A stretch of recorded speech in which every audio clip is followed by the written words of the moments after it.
सबसे पहले तो रविकांत भाई आपसे ये सवाल है, जनसुराज कंपनी है या पार्टी है? तो उनकी कंपनी का फोकस प्रशांत किशोर है, उस सब का ठेका नहीं लिया है।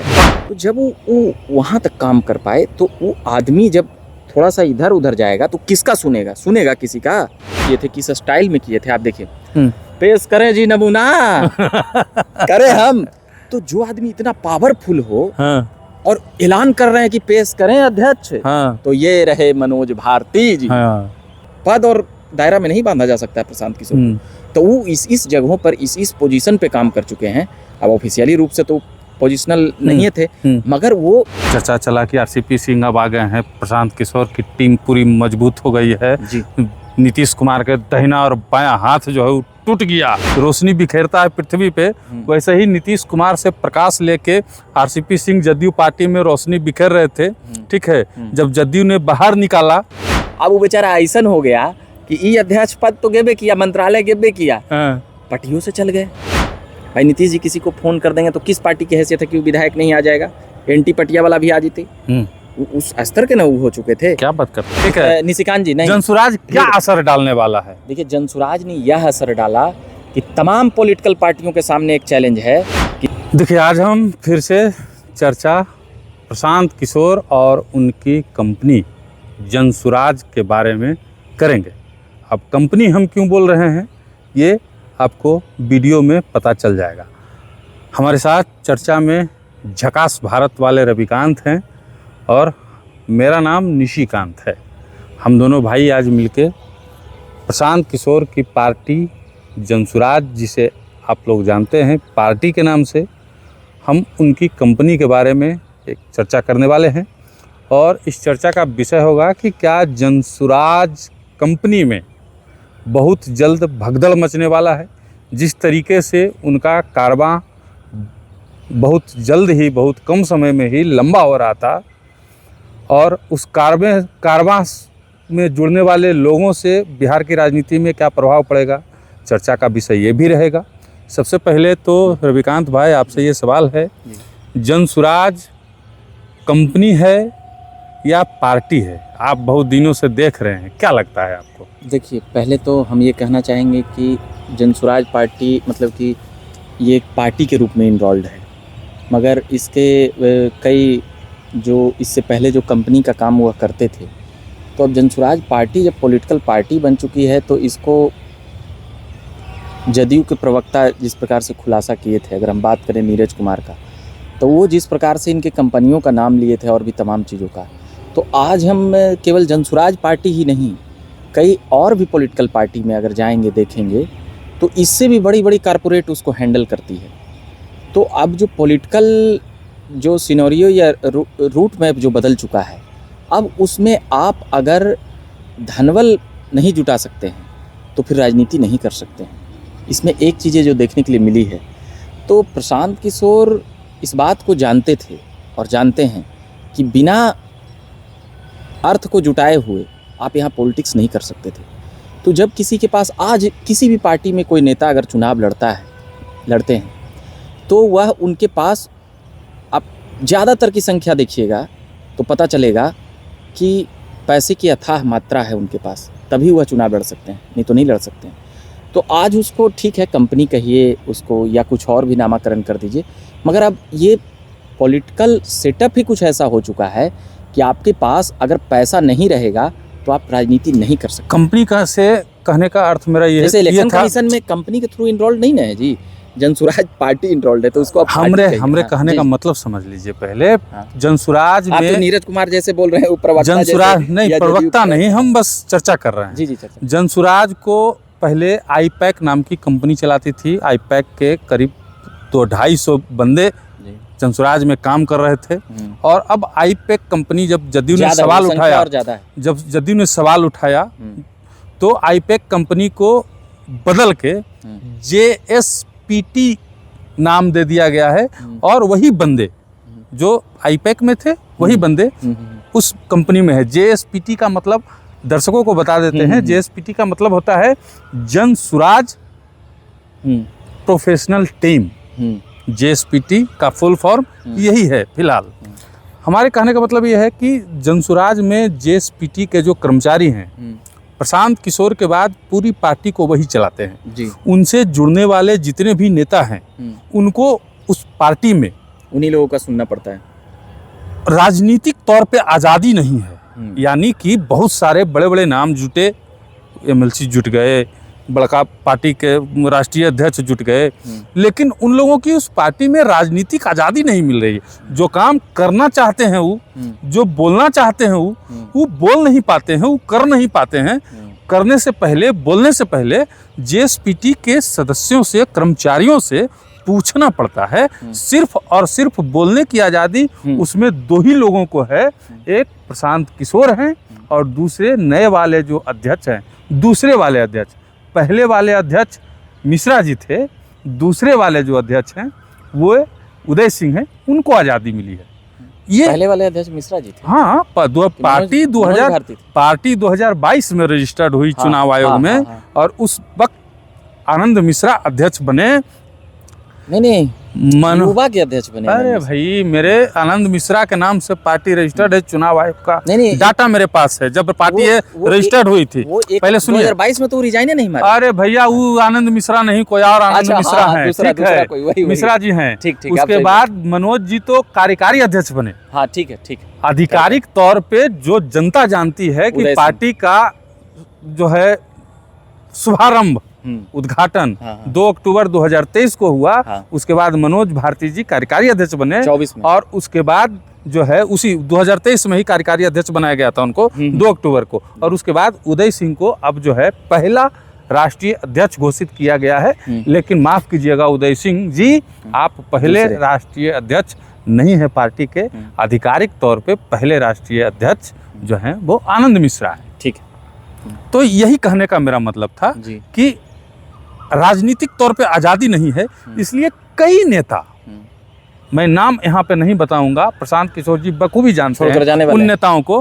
कई नेता उनकी पार्टी से बाहर का रास्ता देखने वाले हैं, दूसरी पार्टियों से उनकी बातचीत चल रही है, और बहुत जल्द ही संभवतः 2 दिन, 4 दिन, 5 दिन, 10 दिन में भगदड़ मचने वाली है, क्योंकि उन नेताओं ने प्रशांत किशोर और उनकी टीम का फ़ोन उठाना बंद कर दिया है। क्या कहिएगा इस पे? ठीक है, जैसे नाम तो पहला तो आनंद मिश्रा, वो तो चले ही गए। तो आनंद मिश्रा तो खुलेआम चले गए। हाँ, कभी उस पार्टी में पूर्ण रूपेण थे भी नहीं, वो तो संयोग बस समीकरण बना और चीजें बनी। चुनाव से आए थे, कुछ बुझाया नहीं, तो आनंद मिश्रा ने एक शुरुआत की है, वो शुरुआत अब लगातार जो है देखिए बनी रह सकती है। प्रशांत किशोर जिस हिसाब से नेतागिरी ही कह लें, हम नेतागिरी में आए हैं, वह कभी मतलब कि लंबे समय तक इस देश से जुड़ाव नहीं रहा। उसका कारण यह रहा कि उनको इतने घूमने के बाद भी कई चीज़ों पर वो कमज़ोर पड़ जा रहे हैं, या कई चीज़ों पर अपनी मनमानी और जिद के कारण थोड़ा सा वहाँ पर गड़बड़ा रहे हैं।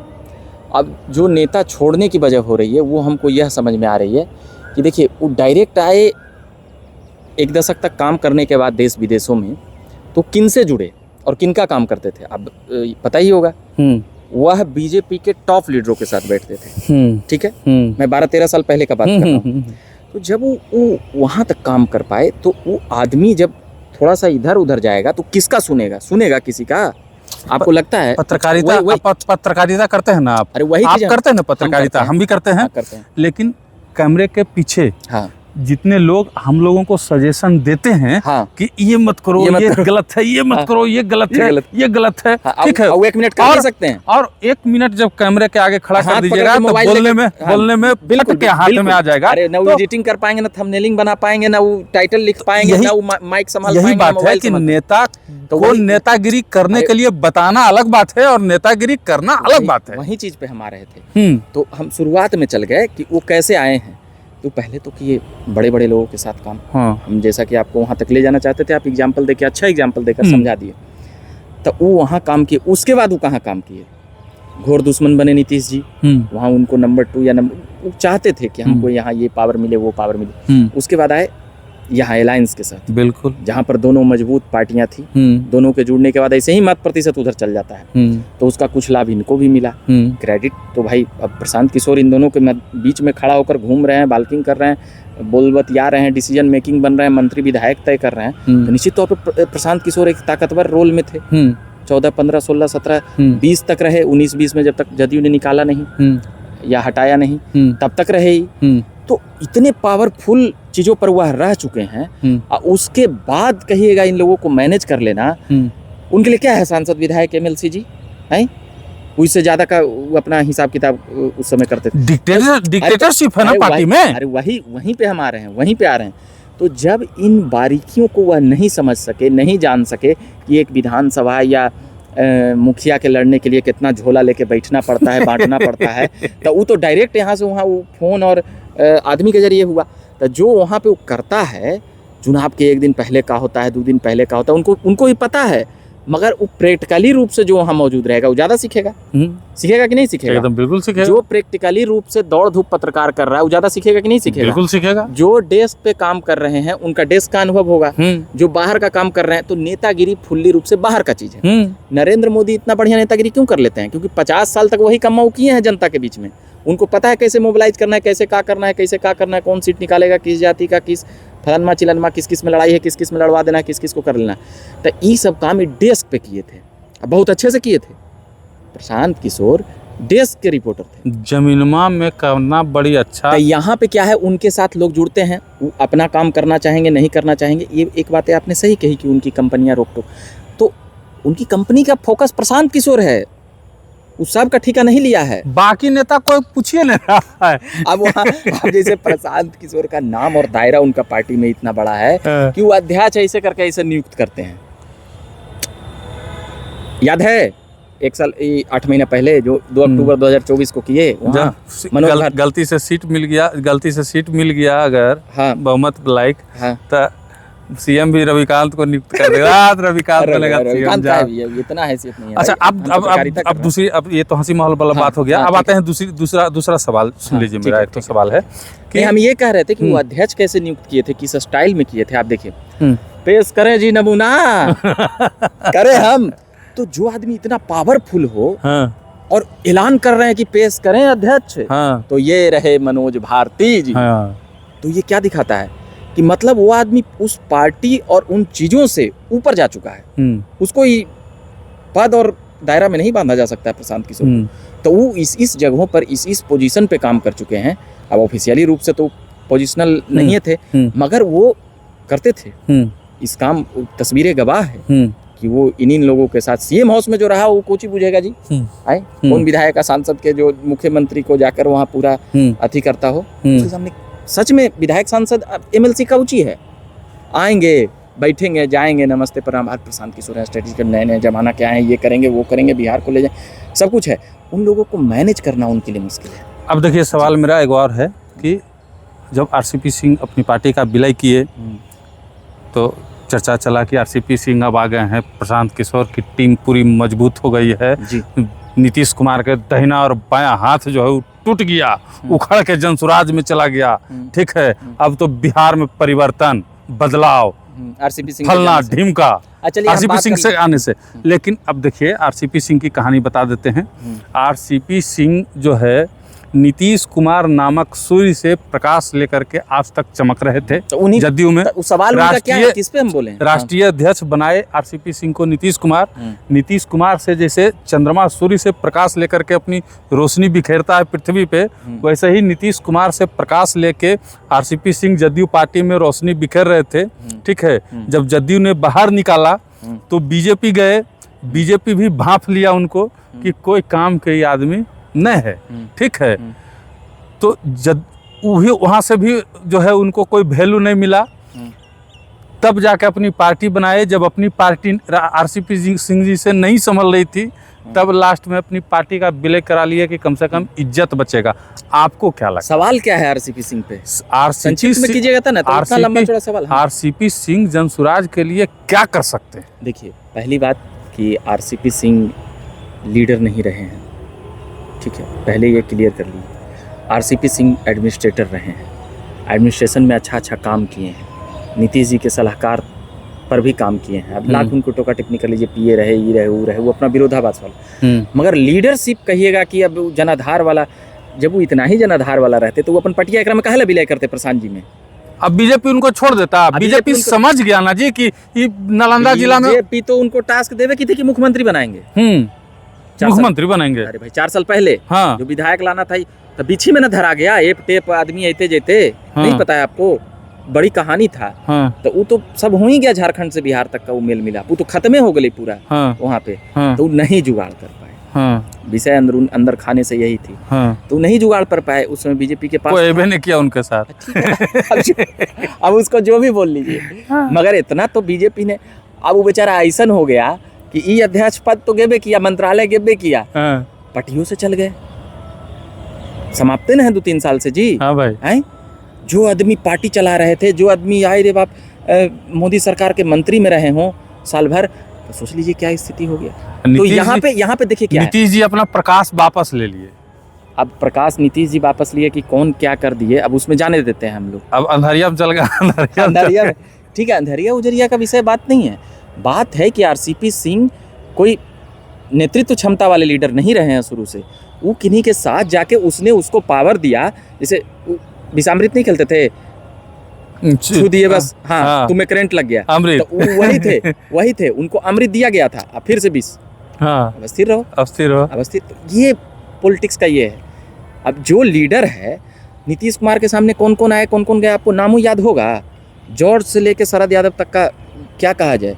तो जब इतने लंबी फेरिस्त है, इतने बड़े बड़े लोग, नीतीश कुमार कोई छोटा मोटा चीज है? इंडियन पॉलिटिक्स में कोई हमको जोड़ा दे कि 26 साल से केंद्र से लेके बिहार में कोई रहा हो, 1-2 नाम ना वो केंद्र के राजनीति में थे, ना वो बीजेपी या कांग्रेस के थे।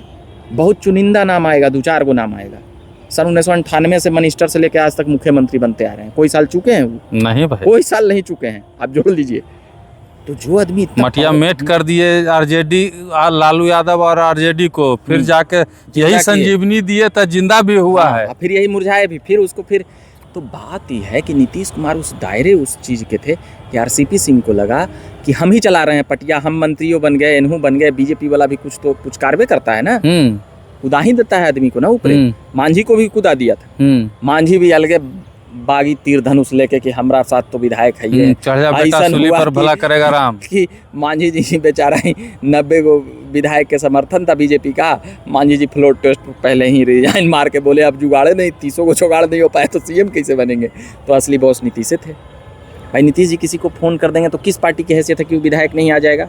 एंटी पटिया वाला भी आ जीते, उस स्तर के ना वो हो चुके थे। क्या बात करते हैं, मतलब उतना दायरा वो अपना लंबा चौड़ा कर चुके थे। था तब ना दोनों दने के पटिया मनल की नेताजी। अब बताइए ये कि कुल मिला के अगर आप जनसुराज को जिस स्थिति में अभी देख रहे हैं, भीड़वा तो जुट जाता है, चूंकि 2000 आदमी साथ लेके चलते हैं। देखिए ठीक है निशिकांत जी, नहीं जनसुराज क्या असर डालने वाला है? देखिए जनसुराज ने यह असर डाला कि तमाम पॉलिटिकल पार्टियों के सामने एक चैलेंज है कि ना हम बाहुबली हैं, ना हम गुंडा लुच्चा हैं, ना हम कोई क्राइम माफिया और इन लोगों को। तो थोड़ा सा शुद्धिकरण तो किया ना, ये शुद्धिकरण किया कि नेताओं का जागरूकता को लेकर कि क्या होना चाहिए नहीं होना चाहिए। तो तमाम पॉलिटिकल पार्टी में 1-2% हड़बड़ाहट है, यार 1% हमरो नुकसान पहुंचा सकता है, 1% उसको भी नुकसान पहुंचा सकता है। हाँ, सोशल साइडों और यूट्यूब पोर्टल पे वो है जनसुराज। इसमें आप एकदम बिल्कुल सही हैं कि जनसुराज बिहार की सभी पॉलिटिकल पार्टियों को विधानसभा चुनाव में चिंता पैदा किया, नुकसान पहुंचा सकती है। हाँ, ये चिंता पैदा किया ना, एक टेंशन क्रिएशन किया। हाँ। और साथ ही वो कोई ऐसा बात नहीं बोल रहा है कि हम अराजक की स्थिति बना देंगे, ये वो हम नहीं जानते कि जनसुराज का पॉलिटिकल फ्यूचर क्या है। अब यहाँ से उतना चीज़ें बोलना संभव नहीं है कि अब कहेगा भविष्यवाणी भी करने लगा। ठीक है, आप वोट प्रतिशत ला सकते हैं, सीट नहीं निकाल सकते हैं। सीट निकालने के लिए आपको व्यापक जनाधार होना पड़ेगा। अब व्यापक जनाधार किसके पास है? वो बिहार में 2 पार्टियों को प्राप्त है, राजद और भाजपा। बाकी सब उसके आगे। ठीक है, नीतीश जी सीएम है, नो डाउट, मगर जदयू के यहाँ भी जनाधार नहीं है बिना भाजपा के अमृत के लिए, बिना राजद के अमृत के लिए जदयू का। वो बैलेंसिंग फैक्टर नीतीश कुमार के पास जो वोट है वो अपना वोट है, वो जमानत बचा लेगी, 2-4 को सीट निकाल लेगी, क्योंकि लोग देख चुका है 2014 में कि कितने सीटों पर आगे रहे नीतीश जी, कितने सीटों पर। राजद के पास वो ठोक के था। ठीक है, तो हम यहाँ पर ये बोल रहे हैं कि ये प्रशांत किशोर इतना असर डालेंगे कि हाँ हम मौजूद हैं, जिंदा हैं, इस इतना भीड़ में हम भी एक पॉलिटिकल पार्टी हैं जो हमको और भी लोग देख रहे हैं आशा भरी नज़रों से। हो सकता है कि भविष्य में राजद और कांग्रेस और जदयू और भाजपा के साथ वो गठजोड़ करके चुनाव लड़े, एक अच्छा सीट निकाले, ये भी हो एक सकता अच्छा है। अपने पार्टी से उप मुख्यमंत्री बनाए, ये जैसे भी हो इसको सकता है। बना रहे हैं अध्यक्ष, लो इसको बना दिया अध्यक्ष, लो ही बनेगा उप मुख्यमंत्री, जाओ हो गया। वो ऐलान ऐसा भी कर सकते हैं, बहुत चीज हो सकता है। तो हम यह नहीं कह सकते हैं कि प्रशांत किशोर ने पूरी तरह से राजनीति को ये किया वो किया। हम इतना कह रहे हैं कि सभी पार्टियों के लिए एक सिरदर्द है। अब जनता के लिए तो बहुत ज़्यादा भला हम किसी को नहीं मानते हैं। सब जितला हारला के बाद पहले अपन पॉलिटिकल पार्टी चलाएगा तब ना राज्य चलेगा जी। पहले हम चले, हमार पेटवा भरेगा तब ना हम किसी के लिए बोल पाएंगे। तो पहले हमारी पॉलिटिकल पार्टी जिंदा रहेगी तब ना राज्य सरकार। अब पूंजी जो लगा बाजार में वो पहले वापस आना जरूरी ना है जी। अलग अलग बात है कि हाँ भाई कितना पूंजी लगा नहीं लगा, मगर अगर सचमुच में अगर प्रशांत किशोर ने पूंजी लगाई और ये किया तो आज जो सरकार है, राज्य सरकार से केंद्र सरकार, इतनी जांच एजेंसियां हैं, वह भी शामिल है क्या विषय, उस पर भी प्रश्न चिन्ह उठ जाता है। अगर सचमुच में प्रशांत किशोर के पास इधर ब्लैक मनी आ रहा है और इसका ये आ रहा है तो इसमें राज्य और केंद्र सरकार क्या कर रही है। जहाँ पूर्णिया नरेश साथ में है महाराज, वहाँ क्या कहा जा सकता है पैसा का। जब वही अब उदय सिंह का नाम आ ले आए तो जब वही साथे हैं तो फिर क्या करिएगा। जब इतना बड़ा बड़ा लोग खर्चा करेला तैयारे है तो प्रशांत किशोर इसमें क्या करे, क्या करे वो। अब जब कोई इतने बड़े बड़े लोग जब जुड़ ही जा रहे हैं तो प्रशांत किशोर को क्या करना है उसमें। अब चलिए, अब हम अपनी चर्चा को विराम देते हैं। ये तो थी बात प्रशांत किशोर और उनकी कंपनी, आप जिसको पार्टी का समझ रहे हैं, जनसुराज की। देखिए, तमाम जो चर्चाएं मीडिया घरानों में चल रही है, प्रशांत किशोर की पार्टी को जितना हम दोनों भाई समझ रहे हैं वो आप तक पहुंचाने का प्रयास किए हैं। बाद बाकी आपको कैसा लगा ये चर्चा, वीडियो कमेंट में ज़रूर बताइएगा।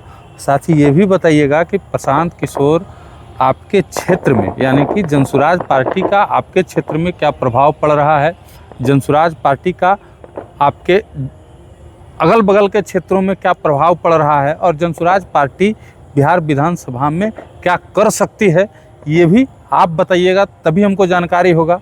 जहाँ तक हम समझते हैं कि प्रशांत किशोर की पार्टी सभी पार्टियों के लिए सिरदर्द है, इसमें कोई गुरेज वाली बात नहीं है, कोई शक वाली बात नहीं है। लेकिन सीटें उनको फिलहाल जो राजनीतिक माहौल है उसमें मिलने के आसार बहुत ही कम है। हो सकता है सिंगल डिजिट में सीटें आ जाए, लेकिन बहुत ज़्यादा बदलाव बिहार में होता हुआ नज़र फिलहाल नहीं आ रहा है। बाद बाकी आने वाले समय में क्या होगा ये तो वक्त बताएगा। मिलते हैं अगले वीडियो में, तब तक के लिए बने रहिए। धन्यवाद।